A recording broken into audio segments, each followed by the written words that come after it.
saisissez la loi, la justice, elle est au-dessus de tout, maître. Parfait. Je vais lire justement la partie, la page 2, liée aux soins. Les deux parties conviennent, c'est le point 1-2, de la libération des personnes interpellées ou maintenues de force.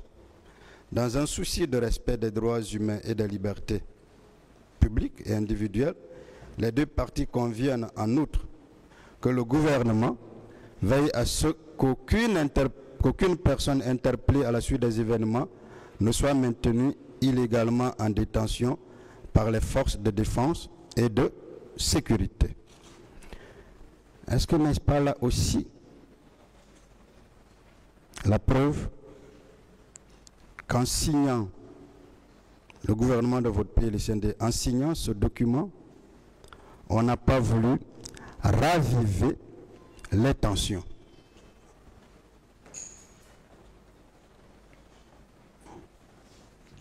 Oui, maître, c'est comme je l'ai dit, mon procès verbal fait foi. J'ai donné les raisons pour lesquelles je n'ai pas arrêté des personnes, même quand bien même que je pouvais les arrêter, eu égard à certaines circonstances, du moment que j'avais saisi la justice. Je pense que ça résume le tout. Tout ce que vous venez de dire, maître. La Commission nationale et l'international résume les éléments que vous êtes en train de faire comme maître. Merci, Monsieur le Président. Sur la suspension dont on a toujours parlé, est-ce que vous savez que la suspension est une mesure conservatoire? Alors, est-ce que vous saviez que si M. Aboubakar devrait être arrêté, ou si une personne doit être arrêtée, plutôt suspendue, elle doit l'être par son supérieur direct? Oui, maître, j'ai résumé ce passage. Oui. J'ai résumé ce passage. J'ai dit que je n'ai pas voulu arrêter pour ne pas créer autre situation qui allait s'ajouter au cas malheureux des événements du 28 septembre. Donc, par conséquent, j'ai saisi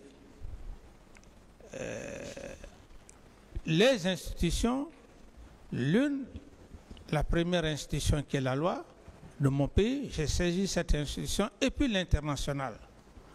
Donc à ce niveau, je pense que la suspension et consort, mais je ne voudrais pas que vous parlez parce que ça risque même de nous perdre, comme dirait, du temps. C'est clair, comme je l'ai dit dans mon PV, ma volonté, à un certain moment donné, il fallait impliquer la justice. Ceux qui veulent croire ou qui ne veulent pas croire, nous sommes devant un tribunal. Si les actes que j'ai posés à date d'aujourd'hui, où je comparais devant l'auguste tribunal, ou même les supposées suspensions, arrestations, je pense que le bénéfice de cela, c'est le fait que nous soyons tous devant cet auguste tribunal. Arrestation ou suspension. Est-ce que ça aurait eu un effet escompté que je voulais? On aurait dit non. Il a fait des suspensions, il a arrêté, il en a abusé. Mais Dieu merci que nous sommes là tous présents dans cette audience, j'estime que mettre à ce niveau, arrestation ou suspension, tout ce qui veulent aller dans ce sens, ce serait pour distraire l'intelligence de la Cour. Ce qui est important pour moi, j'ai été clair, à force d'arrêter. Merci, Monsieur le Président. Monsieur Dadis, on va revenir, ou bien on va maintenant parler de votre supposée candidature, puisque on veut faire comprendre que c'est ce qui est à l'origine de tout ce qui est arrivé. Est-ce que vous confirmez que vous n'aviez jamais fait une déclaration officielle de candidature? Oui, je confirme, maître. D'accord. Est-ce que vous confirmez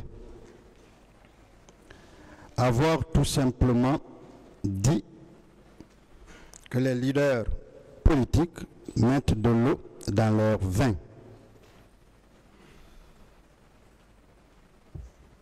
Oui, je confirme. Monsieur le Président Dadis, est-ce que vous étiez prêt à abandonner le pouvoir après des élections crédibles? Tout à fait.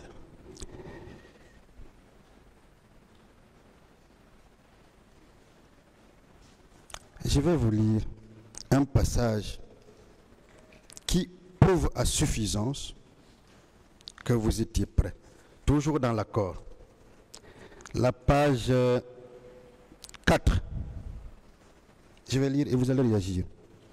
La page 4 de l'accord qui a été prise, Monsieur le Président, sur la durée de la transition politique et le chronogramme de la transition politique. Les deux parties au présent accord politique global conviennent que la période de la transition politique sera contenue dans un délai maximum de 10 mois à compter du mois de janvier 2010. Ça se fait en votre temps. Je continue la lecture sur le chronogramme. Les partis décident que la transition politique se déroule selon le chronogramme suivant. Mise en place des institutions de la transition, décembre 2009. Révision de la Constitution, janvier et février 2010. Révision du Code électoral, mars 2010. Révision de la liste électorale, avril 2010. Élections législatives, mai 2010. Élection présidentielle, octobre 2010. N'est-ce pas là la preuve que vous n'aviez pas la volonté de confisquer le pouvoir? C'est ce que je viens de vous dire, maître. Ce qu'il faut seulement savoir, quelles que soient toutes les démonstrations que vous allez faire devant cet auguste tribunal, seuls les professionnels, comme l'auguste tribunal, peuvent vous comprendre, mais d'autres ne vous comprendront pas. À cet effet, maître, j'estime que ma volonté, comme d'aucuns disent, je n'ai aucune hésitation pour ça, qu'il voulait partir, qu'il voulait se présenter, c'est parce qu'il y a eu ceci, cela. Je n'ai aucunement d'inquiétude par rapport à ça. Donc, ce qui est le plus important, comme vous l'avez dit ici, ce sont les moyens de preuve, les faits pour lesquels je suis devant cet auguste tribunal. Alors, de complicité. Sinon, maître, les gens ne vous comprendront pas. D'autres questions? Alors, Alors, vous voulez dire que les personnes qui pensent ainsi se trompent? Les personnes qui pensent ainsi, maître, comme je l'ai dit, ce sont des personnes qui ne sont pas professionnelles. Ça, je vous l'apprends, maître. Monsieur Dadis. Ce ne sont pas des personnes qui sont professionnelles. Donc, moi, ce qui est important, je suis devant des professionnels dans le cadre pénal.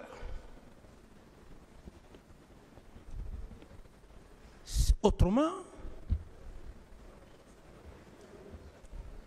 mais c'est pas... Question. Monsieur le Président. Oui, maître. Alors, puisqu'on est maintenant d'accord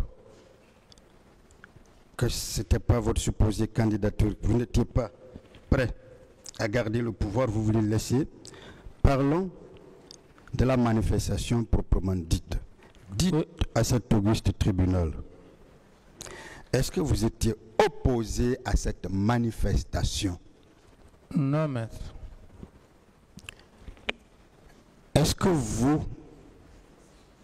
que c'est à vous qu'on adresse une autorisation ou une déclaration simple de manifestation? C'est pas à moi, maître, c'est au maire qu'on adresse. Vous voyez, c'est au maire, n'est-ce pas? Oui. C'est au maire de dire je m'oppose ou de dire je ne m'oppose pas, n'est-ce pas? Oui, maître. D'accord. Est-ce que vous, on ne confond pas le fait que vous vouliez un report à un refus? Oui, c'est ça, maître. Vous savez, bon, je ne sais pas maintenant que j'ai dit que, maître, vous allez beau dire ces personnes qui pensent de la sorte ne sont pas des professionnels. Ils confondent tout. Ils confondent tout. Vous savez que ce que vous dites a été attesté par Feu Jean-Marie Doré. Personne n'a dit que vous vous êtes opposé, mais que vous vouliez juste un report. Oui, maître. On ne va pas revenir sur la raison du report pour ne pas retarder le tribunal, parce que vous l'avez clairement indiqué. C'était à cause de l'histoire liée à la journée du 28 septembre. C'est bien cela? Oui, tout à fait. Une journée historique. Mais en tant que chef d'État, à l'époque des faits, mais vous n'étiez pas en droit de vouloir, je vais même dire de devoir, accorder de l'importance à une journée qu'on semblait ignorer en Guinée, le 28 septembre. Pour tout citoyen qui aime sa patrie, sa nation, je ne dis pas. Une personne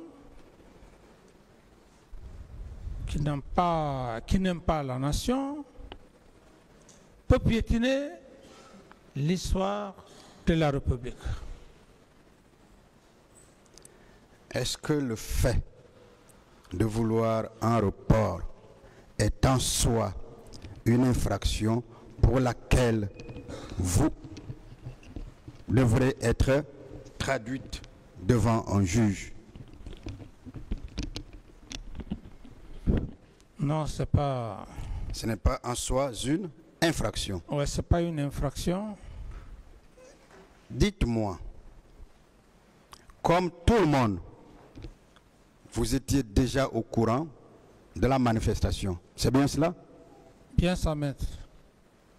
Mais en tant que premier responsable de la Guinée à l'époque, ayant manifesté le vœu du report, est-ce que pour vous, ce report avait été déjà accepté? D'une part, oui. De l'autre part, eu égard à l'entretien que j'ai eu à faire avec M. Sidia, j'avais compris que ce n'était pas quelque chose qu'ils allaient respecter, d'où par conséquent, je n'ai pas cherché à forcer, parce qu'il se faisait tard. Parfait. Il se faisait tard. Ouais. Est-ce que vous pouvez confirmer que c'était entre 1h et 2h du matin, donc le 28 septembre, on va me dire comme cela, à votre retour. Est-ce que vous confirmez? Oui, je confirme. Parfait. Est-ce que vous confirmez aussi que vous avez effectivement dormi après avoir communiqué avec M. Sidia Touré jusqu'à environ 11 heures? Tout à fait, maître. Vous savez pourquoi je vous pose cette question? On a dit, parce que vous aviez dit qu'un officier d'état-major est un concepteur, on a dit que c'est vous qui avez conçu, élaboré, exécuté et fait exécuter ce qui est qualifié de massacre du 28 septembre. Donc on veut parler de préméditation. Oui, Dites-moi, mais... oui. est-ce que si ce que vous dites est vrai, et je vous crois, si vous avez dormi à 2 heures du matin, vous êtes réveillé à environ 11 heures, est-ce qu'un tel événement peut être planifié en 1 heure, en 2 heures? Oui, maître. Moi, j'ai voulu juste donner l'importance d'un officier d'état-major dans le contexte où je l'ai dit. Je dis que l'officier d'état-major est le cerveau du général. Le général en lui-même ne fait pas le travail qu'il veut. C'est dans ce contexte. Et j'avais pris, je crois, un exemple.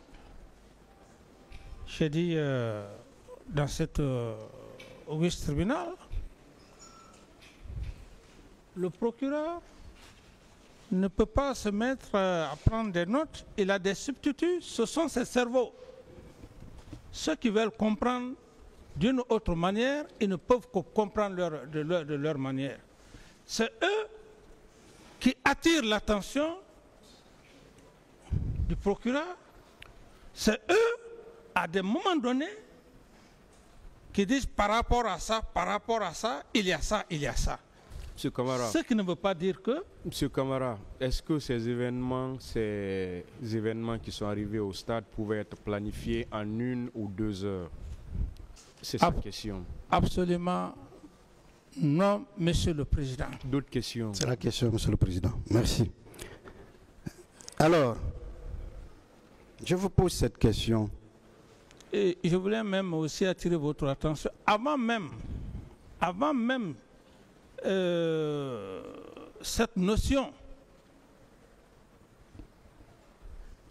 dans l'ordonnance de renvoi, il était déjà mis dans l'ordonnance de renvoi les accusations pour parler de planification. Je vais y arriver. On va D'autres parler questions? Vous savez pourquoi je vous pose cette question? Parce que on veut faire comprendre qu'une réunion a été tenue à la présidence là-bas, logée au camp Al-Faya, ce 28 là. Aucunement pas, maître. Aucunement pas. Est-ce qu'on ne confond pas la réunion qui a été tenue le 27 à l'état-major général des armées au camp Samori? Tout est possible, maître. Parfait. Parce que, à un certain moment donné, les informations, si elles ne sont pas fondées, même les enquêteurs peuvent se trouver dans l'erreur C'est ce que... c'est par rapport à ce que vous dites. Vous savez, sur vos instructions données au chef d'état-major, général des armées, il était question de faire consigner tous les militaires dans les casernes et de ne laisser le maintien de l'ordre public, qui est d'ailleurs classique pour la gendarmerie et à la gendarmerie affirmée. Ou alors pourquoi avez-vous affirmé ici haut et fort que le président Dadis est responsable des événements du 28 septembre en sa qualité de commandant en chef des forces armées, exactement comme le rapport d'enquête internationale l'a dit dans son point 225. C'est une réalité partagée par l'ensemble des juridictions internationales. La qualité de chef d'État incombe de lourdes responsabilités, parfois même au détriment des intérêts personnels de la personne qui est le chef de l'État. Il faut assumer ce rôle et des exemples existent à côté. Vous savez, je vous comprends. Mais moi, je veux vous. Pourquoi vous l'aviez dit? Je ne parle pas de ce qui se passe à l'international, des exemples à côté. Ou alors, est-ce que vous saviez ce que c'est qu'être un commandant en chef des forces armées? Comment? Est-ce que vous pouvez nous dire, puisque vous affirmez haut et fort, qu'en tant que commandant des forces armées, il est responsable? Est-ce que vous pouvez nous dire ce que c'est qu'un commandant en chef des forces armées? Je ne suis pas militaire.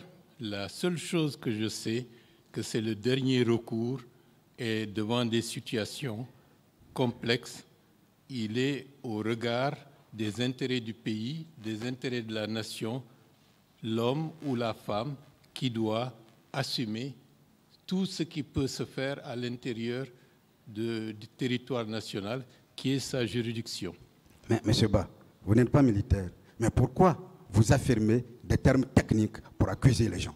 Je n'accuse personne. Mais vous avez dit que le président Dadis est responsable parce qu'il est commandant en chef des forces armées. C'est technique. Vous devrez au moins savoir qu'est-ce que c'est que être un commandant en chef des forces armées. L'histoire, la réalité a fait qu'à ce moment-là, le capitaine Moussa Dadis Camara était le chef de l'État de la République de Guinée. Si c'était quelqu'un d'autre, c'est cette personne qui devrait répondre de par son statut de chef de l'État et de commandant en chef des forces armées. Alors, la défense du président Dadis vous enseigne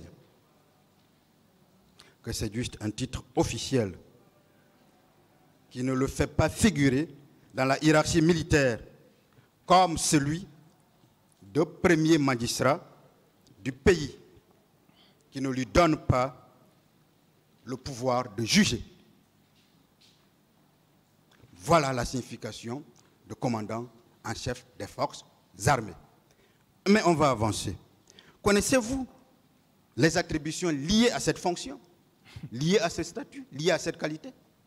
Comme je vous l'ai dit, je ne suis pas militaire et je n'ai pas eu une responsabilité qui m'amène à être imprégné de la complexité de la responsabilité du commandant en chef des forces armées nationales. Alors, la défense de Dadis vous enseigne aussi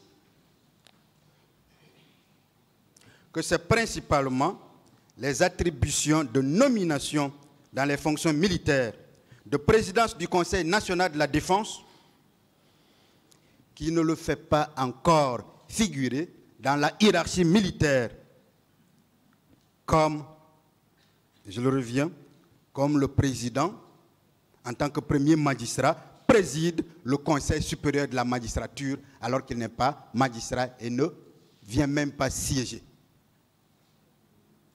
On va avancer.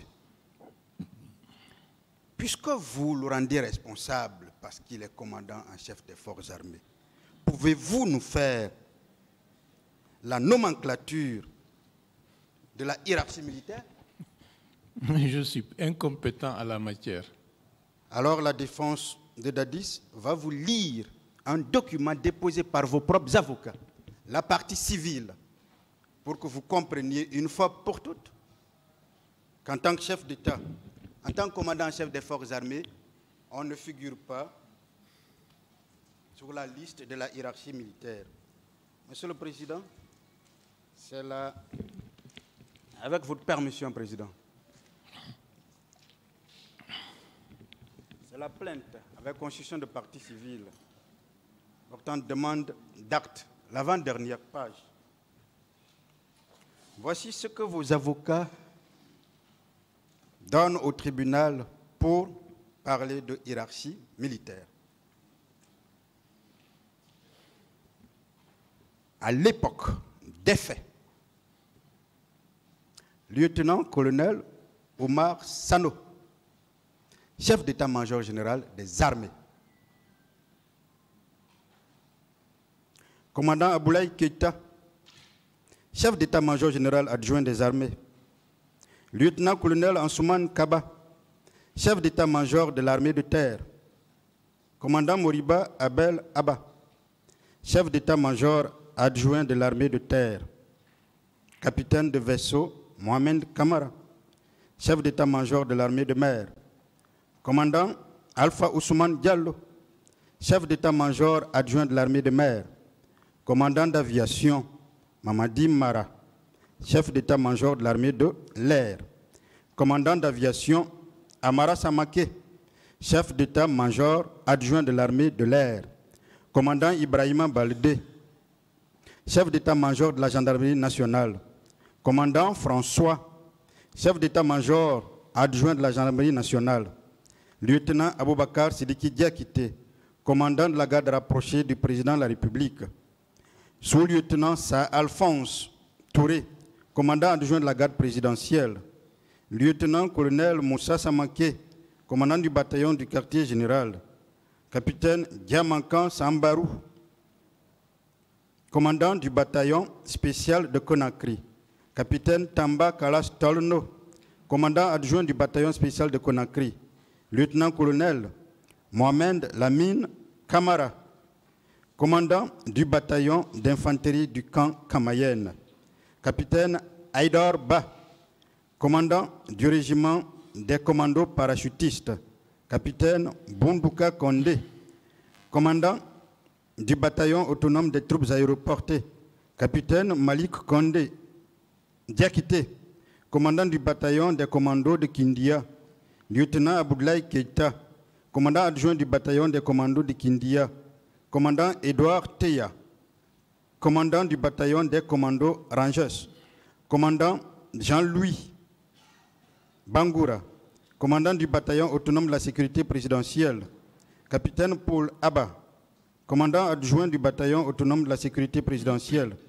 commandant Mamadi De Kondé, commandant du groupement d'artillerie, capitaine Mohamed So, commandant adjoint du groupement d'artillerie, commandant Youssoufa Kaba, commandant du bataillon spécial des blindés, capitaine Mamadi De Touré, commandant adjoint du bataillon spécial des blindés, capitaine Michel Ange Bangoura, commandant du bataillon du génie militaire, capitaine Babou Kondé, commandant adjoint du génie militaire, Mamadou Touré, officier de garnison de la ville de Conakry. Voici la liste des membres de la hiérarchie militaire à l'époque des faits produits par vous, c'est-à-dire la partie civile. Est-ce que vous avez entendu le nom du capitaine Moussa Dadis Kamara? Un civil peut être commandant en chef des forces armées, commandant en chef suprême des forces armées. J'en viens. Est-ce que par le statut, si c'est un civil, chef de l'État, président de la République, il assume ce rôle. Vous savez pourquoi j'ai commencé par définir, par donner les attributions? C'était pour que vous compreniez. La hiérarchie militaire, en fait, c'est la hiérarchie de commandement. On va revenir. Vous n'avez pas trouvé son nom.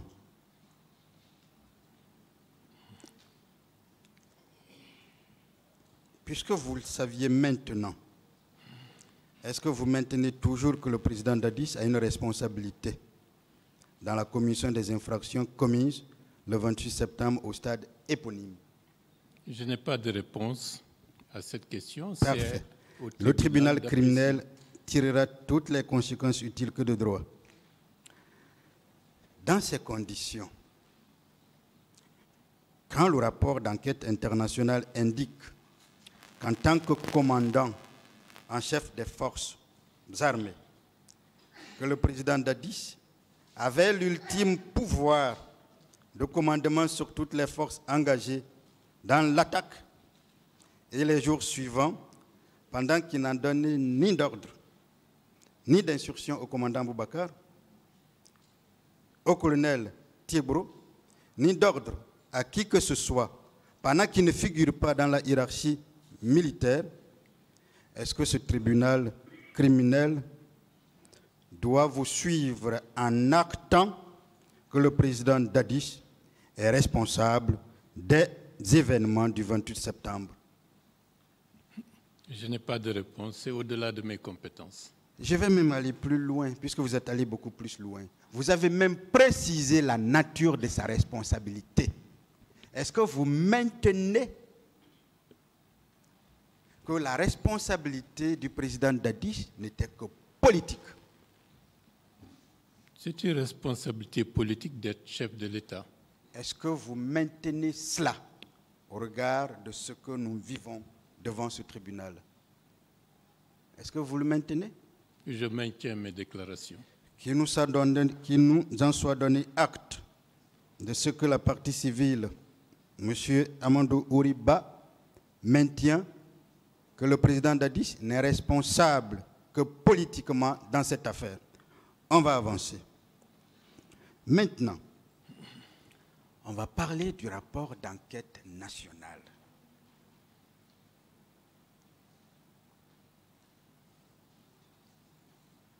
Est-ce que vous avez été entendu par cette commission composée de Guinéens, de hauts magistrats, de grands avocats, de juristes? Affirmatif. Vous avez été entendu par la commission d'enquête nationale? Oui. Quelles questions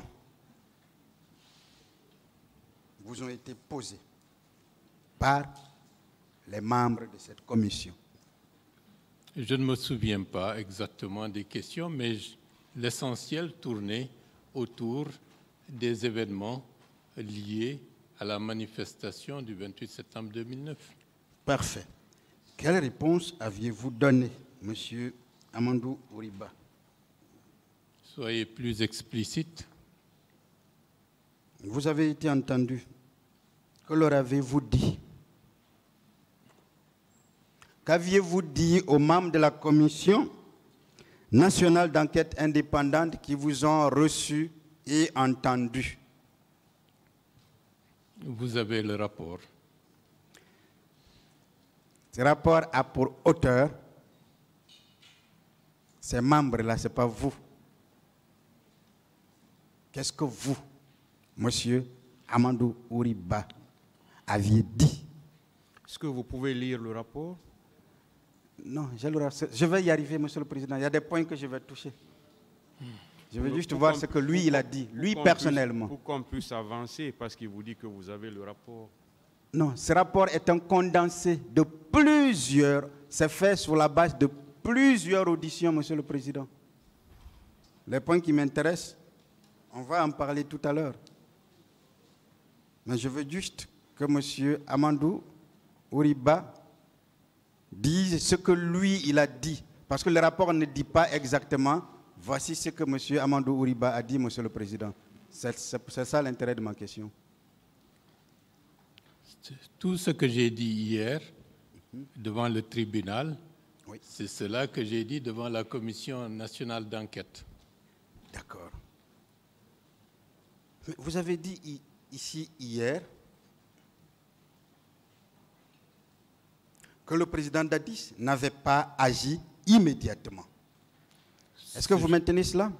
Je crois que cette question n'a jamais été posée au niveau de la Commission nationale d'enquête. Non, je parle de ce qui s'est passé hier. Vous aviez dit que le président Dadis, vous avez déclaré ici qu'il n'avait pas agi immédiatement. Vous voulez qu'on parle de ce qu'on a dit le 3 décembre 2009 devant la Commission nationale d'enquête ou bien de mes propos d'hier? En fait, j'exploite le rapport en fonction de vos déclarations. Je n'exploite pas le rapport uniquement parce que je le veux. C'est en fonction des déclarations que vous avez faites ici. On ne connaît pas le contenu de ce rapport. Je ne parle pas du rapport, M. Amandouba. Quelle est votre question, maître? Ma question est claire, je vais reposer, M. le Président. Est-ce que vous maintenez vos déclarations faites devant ce tribunal hier, les déclarations selon lesquelles le président Dadis n'a pas agi immédiatement pour rectifier, entre griffes, ce qui s'est passé, n'a pas pris de dispositions immédiates alors? Bon, ça c'est un élément factuel qui ne peut pas expliquer tout ce qui a été dit hier. L'intégralité, la quintessence de mes propos d'hier, je les maintiens. Je parle uniquement de cela. Non, est-ce que vous maintenez ça? D'accord, on va avancer. Saviez-vous que la mise en place de ce rapport d'enquête a été annoncée le 29 septembre 2009 par le président Dadis, juste le lendemain des événements, et entériné le 7 octobre par l'ordonnance numéro 053/CNDD/SGG/2009 du président? Immédiatement après, saviez-vous que le président Dadis a mis en place cette commission? C'est vrai, mais les conclusions qui ont été lues devant ce tribunal de la Commission nationale d'enquête m'ont fait dire, en prenant des propos comme quoi le colonel Thiebourou nous a sauvés, cela a englobé tous les leaders politiques et cela n'est pas en conformité avec la réalité. Au moins, en reconnaissant que c'est immédiat, est-ce que vous vous opposez? Est-ce qu'au moins vous affirmez que dès qu'il y a eu les événements, tout de suite le président s'est levé? Le problème essentiel, est-ce que la Commission nationale d'enquête, de manière diligente, de manière impartiale et de la manière la plus exhaustive, a fait un rapport honnête des événements tragiques du 28 septembre? Pour le moment, je pose juste des questions. On va en parler.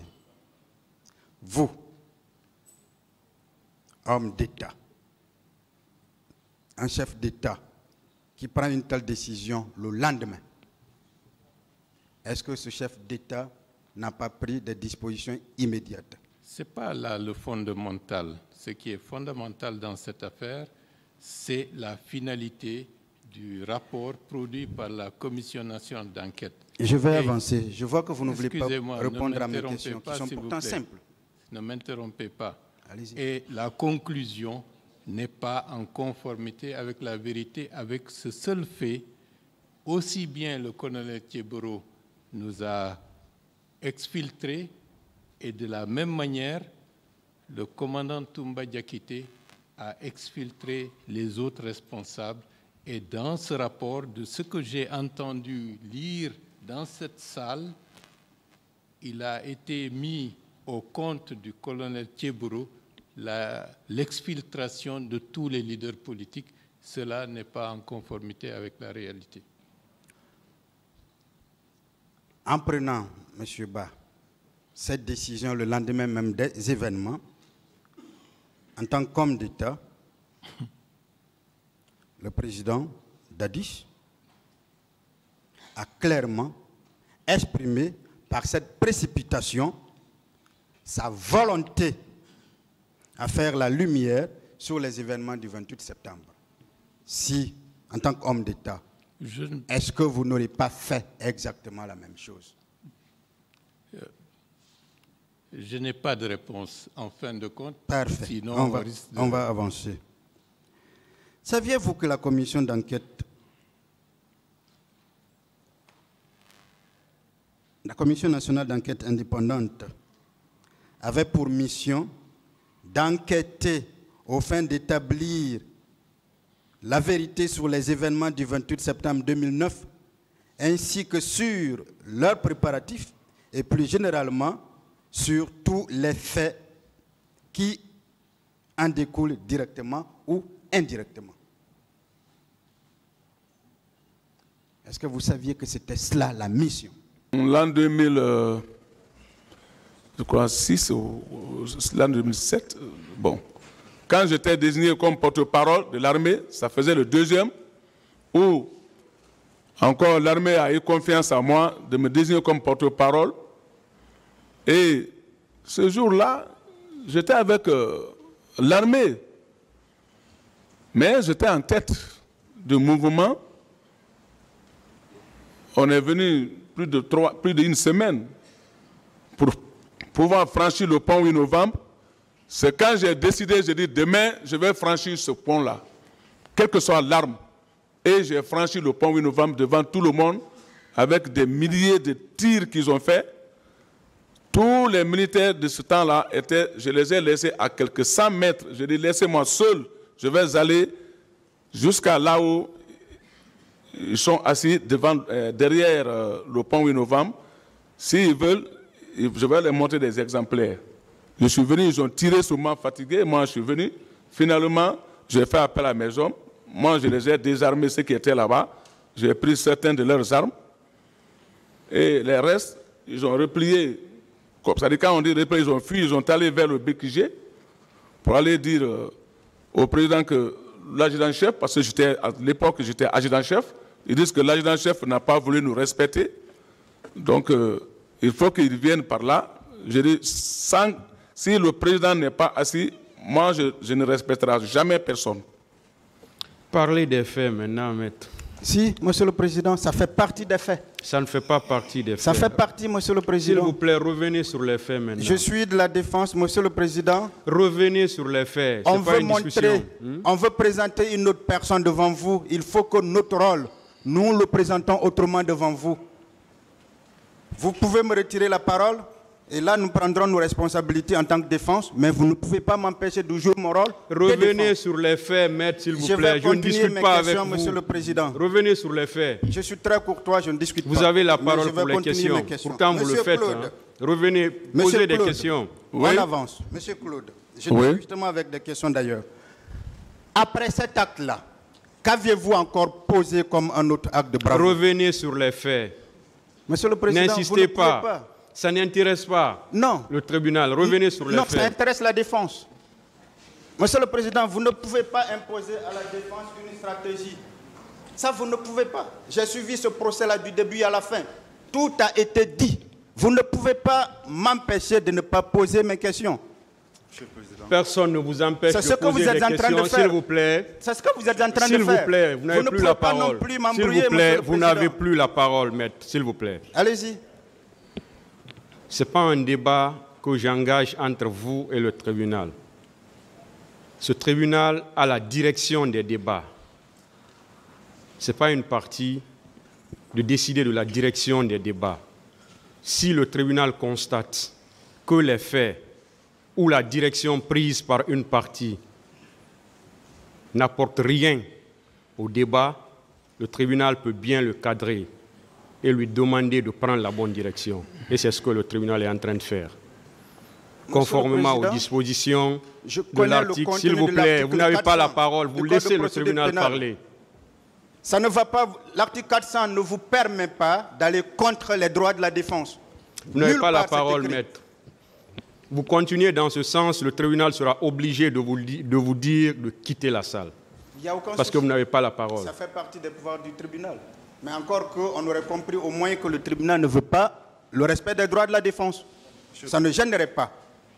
Mais j'ai des questions à poser que je dois poser. Une fois de plus, vous n'avez pas la direction des débats dans cette affaire. Vous n'êtes pas le tribunal. C'est le tribunal qui décide de la direction des débats. Et cette direction-là, c'est des questions qui concernent les faits. Le tribunal vous a laissé poser assez de questions sur la personnalité de l'accusé qui est à la barre. Une fois de plus, si le tribunal vous dit de revenir sur les faits, vous ne devez même pas discuter. Parce que vous êtes en train de partir dans un sens qui n'apporte rien au débat. Ça, c'est au tribunal de décider de ça, de juger de l'opportunité de ce que vous êtes en train de dire. Ce n'est pas une stratégie. Ce tribunal ne peut pas donner une stratégie et il ne donnera jamais une stratégie à une quelconque partie dans le sens de poser des questions. Et le tribunal ne l'a même pas fait. Tout ce que le tribunal a demandé, c'est de poser des questions qui vont dans le sens des faits. C'est tout ce que le tribunal vous a demandé. Si vous engagez maintenant des débats ou des discussions avec le tribunal, ça devient autre chose. Parce que depuis le début de ce procès, c'est ce que ce tribunal est en train de faire. Toutes les parties qui prennent la parole et qui vont dans un sens qui n'apporte rien au débat, le tribunal est en droit, je le dis encore, conformément aux dispositions de l'article 400 du Code de procédure pénale, que nous connaissons tous, le tribunal est en droit d'arrêter toutes les parties qui se hasarderaient à emprunter un chemin qui n'apporte rien au débat. Vous voulez parler, monsieur le procureur? Vous avez dit l'essentiel. Je voulais juste mettre en exergue le contenu des dispositions de l'article 400. Appeler la défense à se soumettre à l'autorité du tribunal. C'est un pouvoir qui vous est propre. Ce n'est pas un pouvoir concurrent que nous avons avec vous, nous autres parties au procès. Il faudrait que nous le comprenions comme tel et que conséquemment, quand vous demandez à une partie, fût-elle la partie principale, d'arrêter, celle-là doit absolument arrêter. Ce sont encore une fois des prérogatives qui ne sont uniquement accordées au tribunal et que vous exercez, à notre avis, dans la stricte neutralité. Je vous remercie.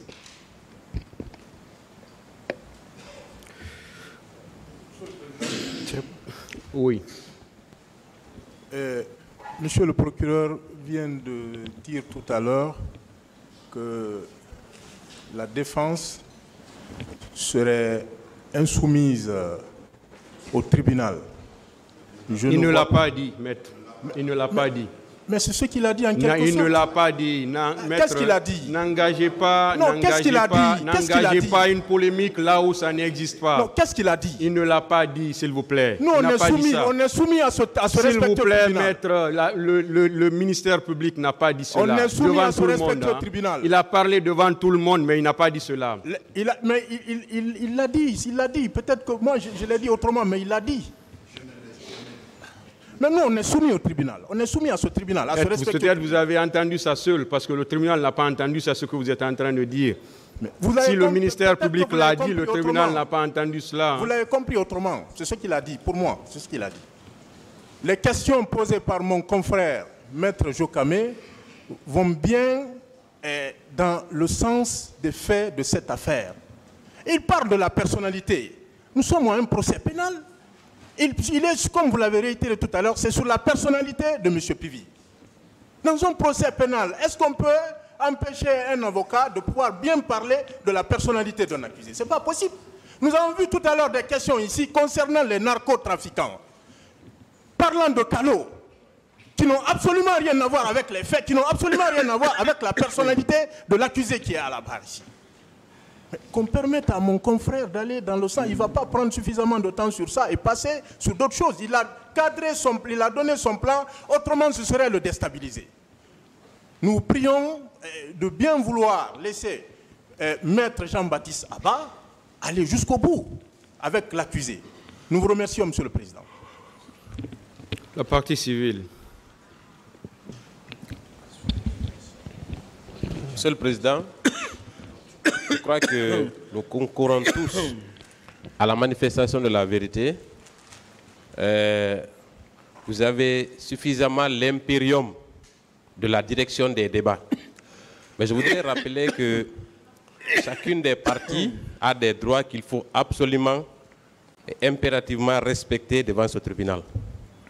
Donc, en ce qui nous concerne, nous pensons qu'il est important que la défense puisse jouer pleinement son rôle dans le cadre, bien entendu, des limites fixées par la loi. Donc, si la défense estime, pour une quelconque raison, vouloir aller chercher sur la personnalité de son client pour pouvoir le défendre, nous pensons que c'est tout à fait normal, mais pas dans l'excès. Nous voulons dire que on s'est trop attardé sur des détails qui n'ont rien à voir avec le procès. Et donc, rappeler la défense à l'ordre ne signifie pas violer ses droits. Donc, moi, je pense qu'on peut aller à l'essentiel. Monsieur Pivi s'est suffisamment expliqué sur les prouesses qu'il a accomplies tant en Guinée qu'à l'étranger. Je pense que c'est largement suffisant pour camper sa personnalité. Il faut qu'on avance, Monsieur le Président. Je vous remercie. Merci à tout le monde. Une fois de plus, depuis le début de ce procès, je voulais dire, ce tribunal a laissé tout le monde aller dans le sens qu'il veut. Et deux fois, on dit même que le tribunal laisse les gens faire. C'est en connaissance de cause. Mais comme vous l'avez rappelé, la partie civile, quand le tribunal constate qu'on est en train de faire des excès, le tribunal peut bien rappeler à l'ordre. Rien n'interdit ça au tribunal et c'est ce que le tribunal est en train de faire. On a posé assez de questions pour connaître la personnalité de M. Pivi qui est à la barre. Assez de questions. Si le tribunal intervient pour dire maintenant, je pense que ce n'est pas la première fois, il y a eu des intervenants à qui le tribunal leur a dit de revenir maintenant sur les faits. Ce n'est pas la première fois. Ceux-ci sont revenus sur les faits. On a pris assez de temps pour poser des questions sur la personnalité de M. Pivi. Et il a bien répondu. Il a parlé de sa personnalité. Parce que si le tribunal demande maintenant à revenir sur les faits, je ne vois pas comment on peut empêcher la défense. Et une fois de plus, une défense qui n'est même pas conseil de l'accusé qui est à la barre, car on peut insister pour dire qu'on nous empêche de poser des questions, alors que ce tribunal n'a jamais empêché une partie de poser des questions. Mais je le rappelle encore, ce tribunal est en droit de recadrer tous les acteurs de ce procès, conformément aux dispositions de l'article 400.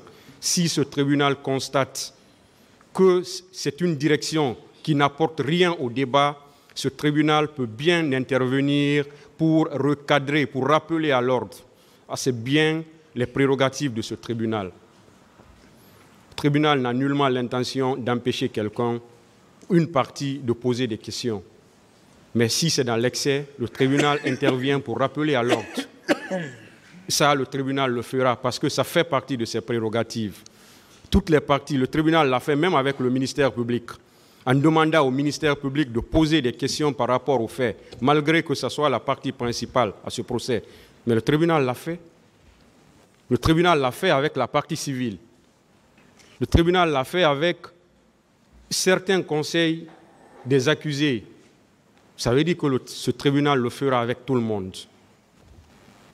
Dès que le tribunal va le constater, il va intervenir pour recadrer tout le monde. Nous sommes à la phase des questions.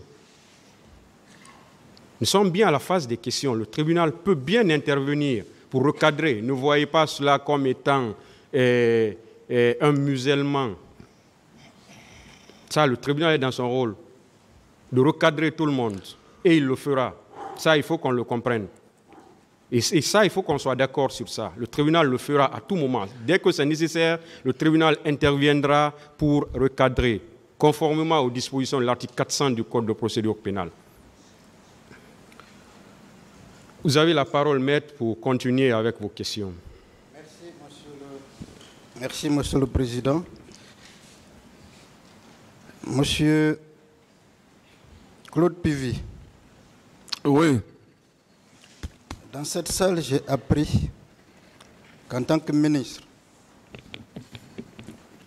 chargé de la sécurité présidentielle, vous étiez membre du gouvernement. Est-ce que vous connaissez ce qu'on appelle le gouvernement? Si. Est-ce que vous savez que le gouvernement, ce sont les ministres qui relèvent du Premier ministre? Oui. Ça veut dire que vous n'aviez jamais été membre du gouvernement. On est d'accord? Si je relève du Premier ministre. Vous releviez du Premier ministre en tant que ministre chargé de la sécurité présidentielle. On vous a dit si vous aviez un secrétaire général. Est-ce que à la présidence, que ce soit au temps du CNDD, que ce soit au temps du général Konaté, que ce soit au temps du président Alpha Condé, que ce soit maintenant là, est-ce que les ministres à la présidence ont un secrétaire général et les ministres à la présidence ont un secrétaire général et la direction? Chez moi, il n'y en avait pas. Même maintenant là, il n'y en a pas. C'est ce que je voudrais que vous compreniez. Dites-moi, sur le troisième point, est-ce que vous confirmez, vous reconnaissez que dans l'armée, il y avait une certaine indiscipline? Oui, dans l'armée, il y avait des indisciplines. Parfait. Lorsque un lieutenant reconnaît publiquement avoir gradé des militaires, est-ce que cela relève aussi de l'indiscipline? Ça relève de l'indiscipline. C'est de l'indiscipline? Bien sûr. D'accord. Dites-moi, est-ce que vous connaissiez Bégré? Je l'ai connu. Qui il était? C'était l'un de nos commissionnaires. L'un de vos commissionnaires. Il était où, au camp Koundara? N'est-ce pas? Oui, celui qui était le chef du camp Koundara. Celui qui était le chef du camp Koundara. Est-ce que le camp Koundara relevait de vous? Non. Non. Est-ce que Bégré entretenait des rapports très étroits avec M. Toumba, M. Aboubakar Diakité? Très bien même. Très bien même. Oui. Est-ce que ce n'est pas d'ailleurs pour ça que quand ça n'allait pas, il partait se réfugier dans ce camp? Absolument. Je vais vous lire une partie du PV de Paul Mansa Guilavogui, son procès verbal d'interrogatoire de 2015, le 5 août, page numéro 2. En tout cas, feuillet numéro 2. Sur interpellation, voici ce qu'il dit. Il y avait eu des tortures en ma présence et la personne qui le faisait, c'est Bégré et ses hommes. Quand tu parlais, ils t'enfermaient. Personnellement, il m'a enfermé par 2 fois pour être intervenu auprès de lui, notamment pour avoir donné du beurre de karité aux détenus pour qu'ils se massent avec.